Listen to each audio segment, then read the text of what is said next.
Selamat berjumpa kembali dalam video pembelajaran fisika. Pada video ini, kita akan belajar tentang konsep gerak lurus. Yang mana sebenarnya gerak lurus itu sangat dekat dengan kehidupan kita sehari-hari. Jadi bagaimana beberapa benda di sekitar kita sedang melakukan gerak lurus. Untuk mempelajari tentang konsep ini, kita akan memulainya dari konsep lintasan dan perpindahan.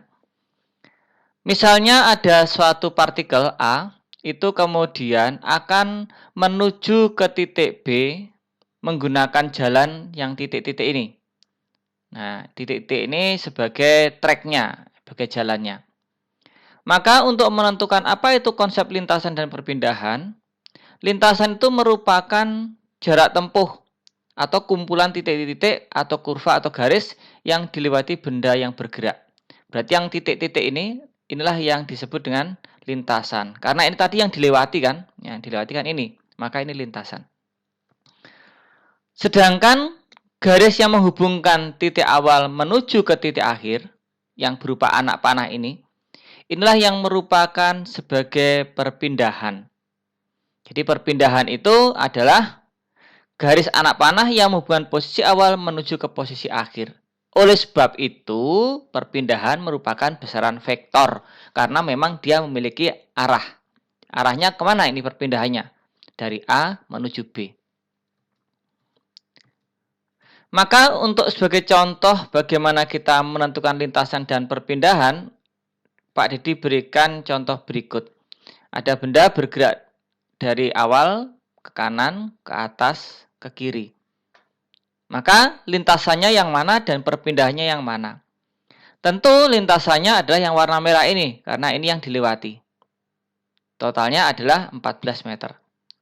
Perpindahannya dari awal menuju ke akhir.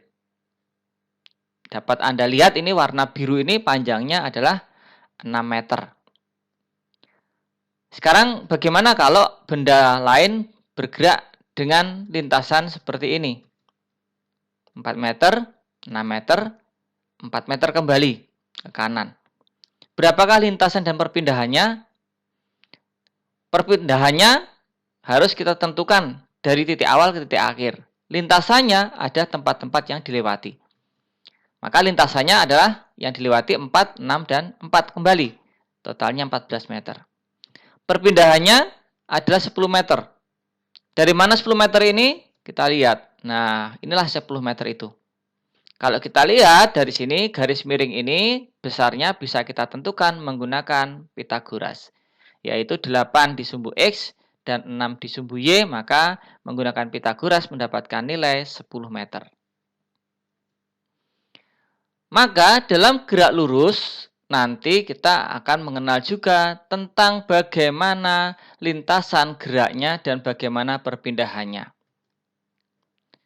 Jadi gerak lurus adalah gerak yang punya lintasan lurus, ya. Dan gerak ini nanti akan kita bedakan menjadi dua. Ada gerak lurus beraturan dan ada gerak lurus berubah beraturan. Konsep kecepatan dalam gerak lurus merupakan besar perpindahan terhadap waktu. Jadi ada perpindahan terhadap waktu. Maka kecepatan adalah perpindahan bagi waktu. Perpindahan itu simbolnya adalah S, waktu simbolnya adalah T. Oleh sebab itu rumus untuk kecepatan adalah S per T. Sedangkan untuk kelajuan memiliki konsep jarak tempuh terhadap waktu. Dalam hal ini jarak tempuh adalah S dan waktu adalah T. Secara simbol memang sama, tetapi secara makna berbeda. Secara konsepnya, ya. Maka kalau kemudian kita hanya berpatokan pada simbolnya saja, maka Anda bisa terjebak. Maka kembali perhatikan apa itu jarak tempuh dan apa itu perpindahan. Untuk mempertajam konsep itu, kita akan lihat contoh kembali. Misalnya peristiwa perpindahan ini. Dari awal sampai ke akhir itu memerlukan waktu 4, 3 sekon, dan 3 sekon. Totalnya 10 sekon. Maka besar dari kecepatan dan kelajuannya adalah kita tentukan dulu perpindahannya. perpindahannya itu tadi 10 meter yang warna biru. Waktu untuk melakukan perpindahan dari awal ke titik akhir, itu totalnya waktunya adalah 10 detik. Maka benda ini ketika berpindah memerlukan kecepatan 1 meter per sekon. Sedangkan kalau kita lihat kelajuannya, kelajuan, maka nilai kelajuannya adalah jarak tempuh dibagi dengan waktu. Untuk membedakan warna antara perpindahan, maka jarak tempuh diberi warna merah supaya ketahuan, oh jarak tempuhnya yang warna merah ini loh. Nah, ini jarak tempuh. Maka jarak tempuhnya adalah 14. Waktu totalnya dari awal sampai ke akhir itu adalah 10 detik. Maka kita dapatkan nilai kelajuannya adalah 1,4 meter per sekon. Bagaimana jika kita memiliki permasalahan seperti ini?